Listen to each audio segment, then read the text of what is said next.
Hello all, welcome back to the channel. So today let us learn about president. Okay.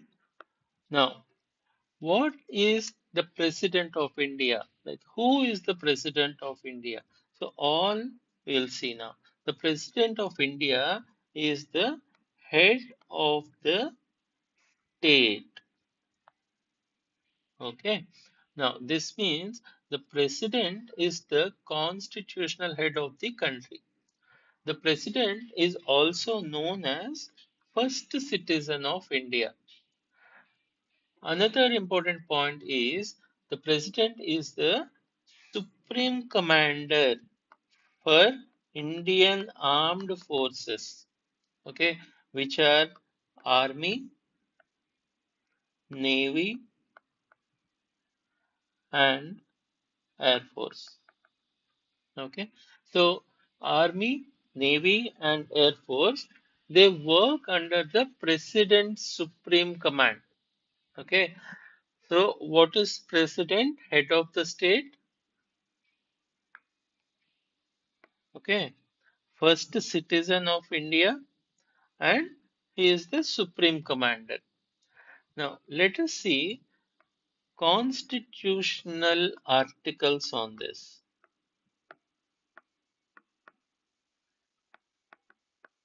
Okay, now Article 52. Article 52 says there shall be a president of India. Okay, now from Article 52 to Article 78, these deal with the union executive. Now, what is union executive?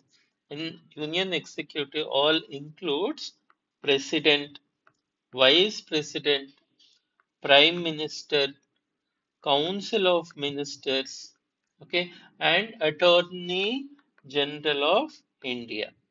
What are those? President, vice president, prime minister, council of ministers, and attorney general of India. Okay, now let us see what are the qualifications. What are the qualifications to become a president? Okay, now who can become the president of India? As per Article 58, okay, the person must satisfy these conditions. What are those? The first one is he should be an Indian citizen. Okay. Second one, he should have at least 35 years or more. Okay. Third one, the president must be qualified to be a member of Lok Sabha. Okay. Now, the fourth one is the person should not hold an office of profit under the government. Okay, now there is one important exception. A sitting president, a vice sitting president, or a vice president, or governor, or union or state ministers, okay, is not considered to hold an office of profit. So they can contest the presidential election. Okay.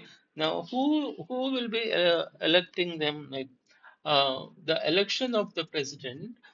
So, how the president is elected? Okay, the president is not elected directly by the people. Okay, let us say he is president. Okay, now instead the president is elected indirectly through electoral college. Okay, now electoral college consists of members of Lok Sabha, members of Rajya Sabha, members of state legislative assemblies. Okay, and elected members of legislative assemblies of Delhi and Puducherry.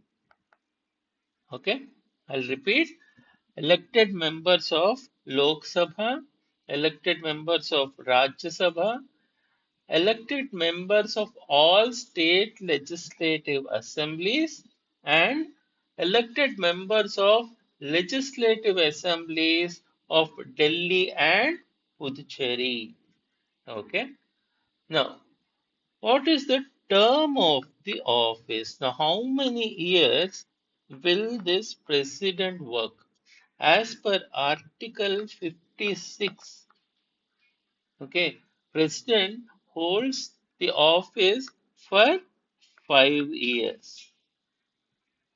The president can complete the 5 year term, or he can complete the 5 year term, or he can resign before the term ends, or he can be removed through impeachment. Okay, impeachment.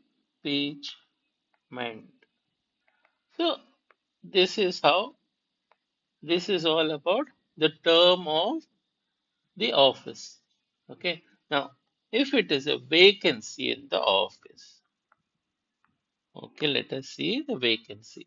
What happens if the president die, or if he resign, or the office become vacant? Okay, in such situation, vice president will act as the president until a new president come to the office. Okay, in case of vacancy in the office, okay, at that time vice president will take over till the new president is elected. Okay, now let us see the most important thing of this president, which is power. What powers are what are the powers president is holding now? Okay, there are 7 powers. Okay, there are 7 powers. First one is executive power. Okay, first one is executive power. Next one, legislative, financial, judicial, diplomatic, military, and emergency powers. Okay, ELFJDME: executive, legislative, financial, judicial, diplomatic, military, and emergency powers. Now let us see one by one. Okay, executive power. What do you mean by executive power?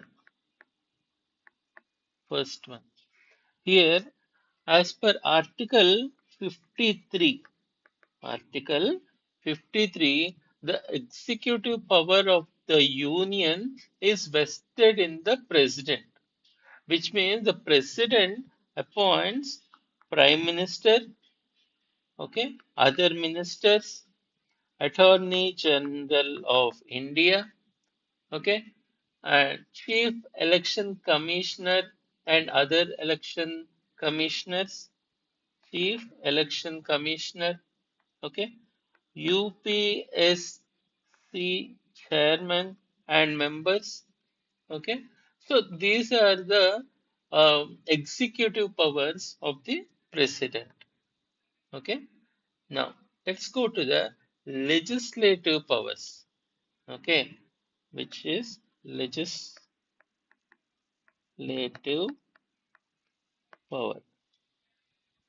Legislative means law-making powers. Now, the president can summon the parliament. Okay, he can dissolve Lok Sabha.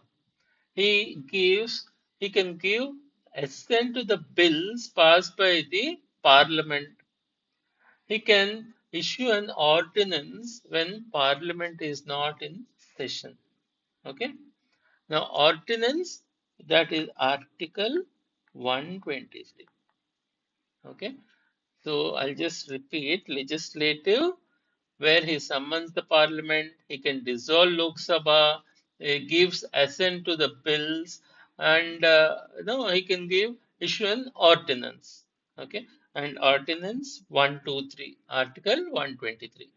Okay, let's go to the financial financial powers. Now, no money bill can be introduced in Parliament without the recommendation of the President. Okay, no money bill can, no money bill can be introduced in Parliament without the recommendation of the President. The President also appoints a Finance Commission every 5 years. Okay, this is all about financial power. Okay, let us see judicial powers now. Judicial judicial powers. The President appoints Chief Justice of India. Okay, he'll appoint the judges of Supreme Court. Okay, he will appoint the judges of Supreme Court. He'll appoint the judges of High Court. Okay, the president also has the power to grant pardon, reprieve, respite, remission, commutation. Okay. Now, these powers are generally used in certain criminal cases according to the law. Okay. Now, for example, someone is getting capital punishment. Okay. From this lower court, he'll go to high court. From there, if he go to Supreme Court, wherever he is going, still he gets the capital punishment. He can still go to the president, okay, asking for pardon. Okay. Now, diplomatic powers. Diplomatic powers. The president represents India in international relations. The president appoints Indian ambassadors. Okay, he'll receive foreign ambassadors. He'll sign international treaties and agreements on behalf of India, subject to the constitutional procedures. Okay. Now, let us see military power. Okay. Military power. The president is the supreme commander of army, navy, and air force. So the president can declare war or conclude peace. Okay, but this is done with the approval of parliament as well. Okay. Now, emergency powers. Emergency powers. Now, this is the last one, but a very important one. Now, Article 352 to 360, which this deal with emergency powers. Okay. Now, national emergency, Article 352. President's rule or any state emergency, that falls in Article 356. And financial emergency, which is 360. Okay, 4 352 plus 4 356 plus 4 360. Remember like this. Okay, so we'll just give a small quick revision. Okay, Article 52, there should be a president of India. Article 52 to 78, okay, this is all about union executive. Article 53 is executive power. Okay. Article 56 talks about 5-year term. Article 58, this talks about the qualification. Article 123 talks about ordinance.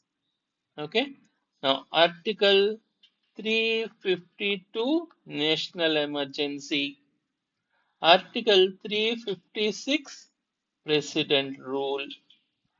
And Article 360 Financial Emergency. Okay. So this is the complete topic on President of India. Okay. Now, if any doubts or anything to comment, please let me know in the comment section. Okay. Please watch my videos. Please subscribe. Thank you very much. Alas.